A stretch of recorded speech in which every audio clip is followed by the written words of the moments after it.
O controle judicial para a homologação do ajuste é amplo, devendo analisar inclusive se o acordo é proporcional e razoável. Então, cabe ao Poder Judiciário fazer esse controle, né, verificando aí se o acordo proposto ele é proporcional e razoável, tanto para a administração pública quanto também para o acusado, o investigado, né? Então, assim, sempre a gente tem que deixar, buscar aí que as máximas da proporcionalidade, da razoabilidade sejam observadas, né? Para todos os lados, né? Não só para um ou para o outro, para os dois. E havia previsão, né, no dispositivo da oitiva com o Tribunal de Contas, né? E o Supremo veio falando que não é necessária essa oitiva, né? Então, assim, para a apuração dos valores do dano não é necessária a oitiva com o Tribunal de Contas. Então, existia essa previsão legal, né, em que o Supremo entendeu que não é o caso, não é o caso de exigir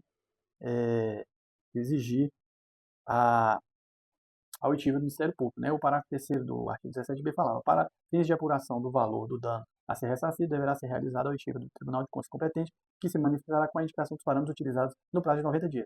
Aqui, o ministro Alexandre de Moraes concedeu a liminar, né, em medida cautelar na ADI 7236, afastando essa obrigatoriedade de oitiva com, com os tribunais de contas. Aqui tem uma questão bem interessante, né, que fundamenta, né, a tese que a gente colocou aqui sobre o controle, né? O controle judicial para a homologação do ajuste é amplo, devendo analisar inclusive se o acordo é constitucional e razoável. No voto do ministro Herman Benjamin, do STJ, no acordo, quem quiser ir, no acordo nos embargos de divergência, em agravo em recurso especial 102.585, o ministro Herman, no seu voto, ele afirma que o controle judicial na homologação do acordo deverá ser amplo, inclusive seu conteúdo, além de verificar se foi considerada a personalidade do agente, a natureza, a circunstância, a gravidade e a reparação social do dano. Assim, caso o acordo esteja sendo realizado de forma irrazoável, o controle judicial deverá ser amplo, com o fim de evitar ajustes irrazoáveis e desproporcionais. Então, fica aqui essa dica, né? Está no nosso livro, quem tiver o livro pode pesquisar aí, né? Quem não tiver, agora a chance vai sair já já a terceira edição, né? Então, assim, a gente está tentando aí sempre trazer coisas novas, teses novas, debates novos, igual eu falei nessa próxima edição que vai sair já já aí, em 2026. Terceira edição, nós vamos falar aí da pressão intercorrente, né? E o ministro Alexandre de Moraes suspendeu, que a gente entende como equivocada essa decisão, né?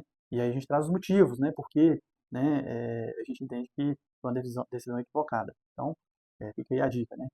Objeto, né? Vamos para o próximo tópico, objeto. O objeto do acordo de não persecução civil. O acordo de não persecução civil e improbidade administrativa poderá contemplar a adoção de mecanismos e procedimentos internos de integridade, de auditoria e de incentivo à denúncia de irregularidades e aplicação de código de ética e de conduta no âmbito da pessoa jurídica e outras medidas em favor do interesse público e de boas práticas administrativas, desde que seja observado o limite do dano para que não haja enriquecimento sem causa da administração pública. Então, assim, o acordo, que são os requisitos que são exigidos para poder, que são permitidos para que integrem esse acordo, né? E está previsto na lei também. Então, esses itens aqui colocados, está tudo estabelecido na lei, que pode incluir, né? E são requisitos, são mecanismos para justamente combater a corrupção, diminuir a probabilidade de ocorrência de improbidade administrativa, de atos até de crime, né? Enfim, então, que é justamente, né? Melhoria de procedimentos internos, de integridade, auditoria, incentivo à denúncia sobre irregularidade. Então, são casos, são ferramentas que buscam aí melhorar, né, na educação pública a sua gestão e diminuir aí os casos de atos errôneos, vamos dizer assim. Outra tese que a gente traz é o acordo de persecução, de não persecução civil em improbidade, a gente poderá estabelecer a doação de bem para o ente público lesado. Isso aqui é um caso interessante que a gente trouxe, e daí surgiu essa tese, que o STJ ele vem e fala o seguinte, ó, acordo de não persecução civil, previsão de doação à entidade pública no âmbito do acordo, iniciativa do Ministério Público, possibilidade. Então é possível, né, que no acordo aí haja previsão de doação de algum bem, de um lote, de uma área, enfim, para poder estar aí sanando aí, resolvendo, fazendo esse acordo, resolvendo aí mais um caso, mais um processo. Então é possível.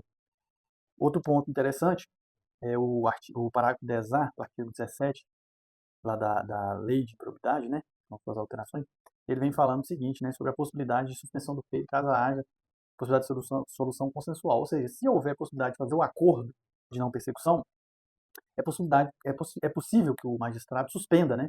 Suspenda aí por um período o feito para poder tentar fazer com que as partes, né, resolvam ali o problema de forma consensual, né? Então, assim, é possível que isso ocorra. E aí, o parágrafo 10A do artigo 17 fala o quê? Havendo a possibilidade de solução consensual, poderão as partes requerer ao juiz a interrupção do prazo para contestação por prazo não superior a 90 dias. Então, pode haver aí a suspensão por 90 dias para poder tentar fazer o acordo. Outro ponto muito interessante, né, sobre o acordo de não persecução civil é quanto ao momento. Aqui o momento é bem interessante, né? A lei não deixa claro até qual momento que pode, mas o parágrafo 4º fala o seguinte, ó, o acordo a que se refere o CAF o CAF desse artigo poderá ser celebrado no curso da investigação da apuração do ilícito, no curso da ação de improbidade ou no momento de execução da sentença condenatória. Desculpa, falei errado. Falei que a lei não deixa. Não, a lei fala que até o momento da execução é possível celebrar o acordo, né?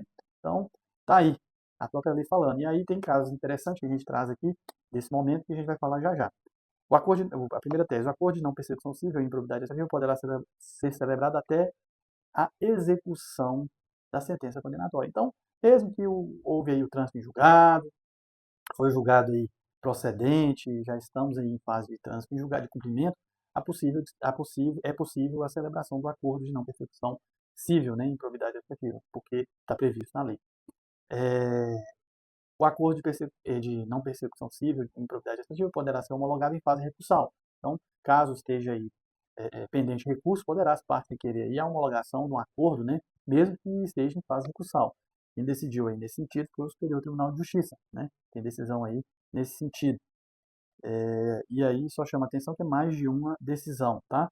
Tanto da primeira sessão quanto da primeira turma. O ministro Gugel de Faria, 2022 e 2021, decidiu desse jeito. Inclusive, esse tema é objeto da jurisprudência em tese, né, do STJ. Então, é bem pacífico lá no STJ a possibilidade de celebração do acordo de não persecução civil e improbidade administrativa, mesmo que esteja em fase recursal. E aí, ainda tratando do momento, tem um caso aqui bem interessante, né, que a gente trouxe, que ultrapassa aí o momento do trânsito em julgado, né? A gente vai falar aqui agora da possibilidade de celebração do acordo de não persecução civil em sede de ação rescisória. Então, aqui a gente traz a tese. É possível a celebração do acordo de não persecução civil em improbidade administrativa no curso da ação rescisória. Então, já estamos falando lá de ação rescisória, e aí é possível que haja aí, né, essa celebração desse acordo. Então, aqui é bem interessante, bem importante destacar, e aqui a gente traz essa tese com base numa decisão do Tribunal de Justiça de Santa Catarina, né? Santa Catarina. É uma decisão de 2021, né, que relatou a desembargadora Vera Lúcia Ferreira Copete, né, e aí aqui traz, ó, pleito de homologação de acordo de não persecução civil celebrado com o Ministério Público do Estado no curso de ação rescisória. Suspensão do feito, né, pelo prazo de 120 dias para o exame do pedido de homologação, fins dos quais não vem. Então, assim, falando que é possível. Pode até, em ação rescisória, estar aí celebrando acordo de não persecução. E aí, depois de falar aí do momento de celebração, a gente parte para a questão do que é importante, né? Importante não é só celebrar. Além de celebrar o acordo, a gente também cumprir, né? Por quê? Para poder dar efetividade ali e acabar com o processo. Em caso de descumprimento do acordo, o investigado ou demandado ficará impedido de celebrar novo acordo pelo prazo de 5 anos. Então, se você aí, porventura, fez um acordo, cumpra, porque senão pode aí futuramente aí ter impossibilidade de fazer outro acordo, porque justamente não cumpriu, né? E aí esses 5 anos contados do conhecimento pelo Ministério Público ou pela Fazenda Pública, quem tiver conhecimento primeiro. Aqui a gente falou um ou outro, por quê? Porque os dois têm legitimidade para poder executar um acordo, né? Um acordo de não persecução civil, né? Com base lá no entendimento do Supremo, que falou que tanto a Fazenda Pública quanto o Ministério Público está previsto na lei. A Fazenda Pública, apesar de não estar previsto com as alterações lá de 2021, o Supremo veio e falando que a Fazenda Pública tem legitimidade para celebrar o acordo de não persecução civil e, consequentemente, também exigir o seu cumprimento, né? E até ela é a principal lesada. Então, se ela é a principal lesada, ela tem, consequentemente, legitimidade para poder requerer o cumprimento, enfim. E aí, são esses pontos que a gente queria explorar, queria falar um pouco, né? E aí, tudo isso que a gente falou aqui está na nossa obra, né? Já apresentar aqui mais uma vez, né? Teses defensivas de improbidade legislativa. Esse aqui é a segunda edição, 2025. Já atualizamos dela, né? Já está saindo a terceira edição aí. E eu convido a todos a conhecê-la, né? Tem as outras também que eu já passei. E é isso aí, né? Esperamos aqui esse ano ter mais tempo para poder estar postando mais vídeos, debatendo tanto sobre improbidade, legística. Estamos escrevendo novas obras, né? Obras aí para o debate aí.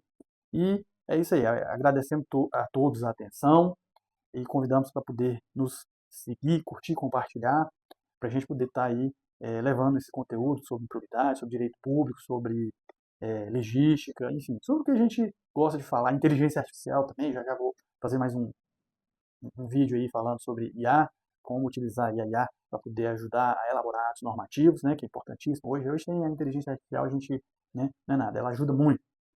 E é isso, um forte abraço a todos e até a próxima.